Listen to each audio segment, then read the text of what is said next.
we preview free agency for the New York Football Giants. Shaun, today we'll take a look at the edge rusher class, a very strong class, and the Giants, they have a little bit of work to do. Two of their edge rushers, these are their closing season guys that started for them. Jabal Shared, Kyler Fackrell, both going to be free agents. And then Lorenzo Carter and O'Shane Zimenez, they're two in-house guys they developed through the draft, both coming off relatively serious season-ending injuries. So they have to make some moves here to try to solidify that spot. Yeah, here it is again. The Giants are looking for some edge help and some pass rush. So Kyler Fackrell, I thought, he did a good job, and I thought he was very versatile, showed some good flashes off the edge. But for the Giants, they need guys that can just really tee off on tackles and that have great get off and really disrupt offenses without having to bring extra pressure. And they'll try to find that in a free agency class, Shaun, that frankly is pretty rich. Here are the guys at the top. Shaquille Barrett coming off a Super Bowl championship. Yannick Ngakoue, Jadeveon Clowney, two guys that were in the free agency class last year. And then Bud Dupree coming off a serious injury. Yeah, for Bud Dupree, the Giants faced him in Week 1, Monday Night Football, so they know his ability. I thought he had an unbelievable season. Even though the numbers weren't as big and as gaudy as T.J. Watt, he was constantly harassing the quarterback, constantly pressuring and making guys run to the other side of the defense. The ACL injury coming off of that and how late it happened in the season obviously could hinder him. For Clowney, he really has missed a lot of time. And again, injuries have plagued him throughout. Yannick Ngakoue is an interesting guy. On film, John, he reminds me so much of Osi Umenyiora. Great get off. He gets in this 4-point sprinter stance and he's shot out of a cannon. And he does such a good job with his hands, with the hand swipes.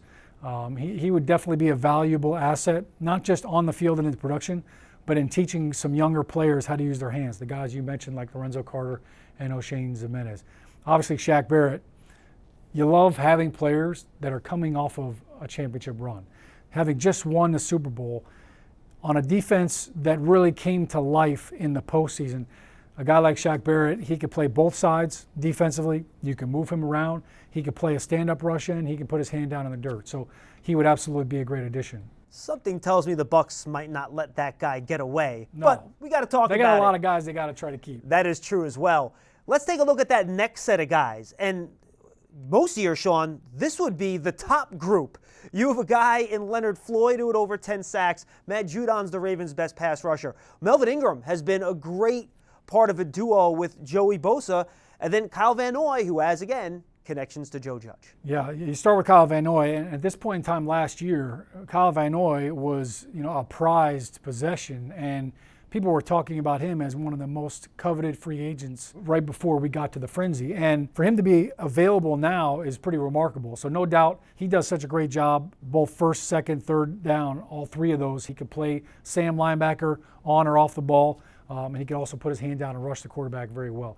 I think Matt Judon, when you look at him, he was franchise tagged a year ago. Baltimore, they do such a great job of teaching little skills and the little things. So he would be a great addition. Leonard Floyd, to me, Leonard Floyd is a guy that the Giants have coveted for years. I remember when he was coming out in the draft, they raved about him, and yet they didn't have a chance to get him. He was off the table. And obviously the 10.5 sacks, double-digit sack production, that's huge. So, and by the way, Shaun, real quickly, second straight edge rusher who had a career year playing next to Aaron Donald. It was Dante Fowler last year, right, and now Leonard Floyd this year. Yeah, he's a good luck charm. And then Melvin Ingram, as you mentioned, look, he only played in 7 games last year. If he was a free agent last year, that's a totally different conversation. You might rank them totally different, but very athletic rusher. That is a great spin move. All right, now let's take a look, Shaun, as we continue along here. These are guys that are coming off career years for 3 of them, and Carl Lawson's a guy who really, on third downs, we watched the tape leading up to the Bengals game last year when the Giants played Cincinnati. He's a real tough guy to block off the edge. Yeah, he really is. Reminds me a lot of Trent Cole. He's got this kind of dip under move where he ducks under the punch of the tackle. I thought Andrew Thomas actually played really well against him. Yeah. He would be a nice addition. When you look at Romeo Okwara, it's pretty interesting because he was with the Giants, a couple of years ago, and he's very versatile. But Hassan Reddick, to me, is very intriguing. He's a hybrid guy, and he played safety at Temple, but in a 3-4 defense, you could really move him around, and you could really play him at a lot of different positions. And on third down, as the Giants know firsthand, he could be a little bit of a handful. Absolutely. That's a look at a very deep edge rusher class where the Giants may be active in free agency.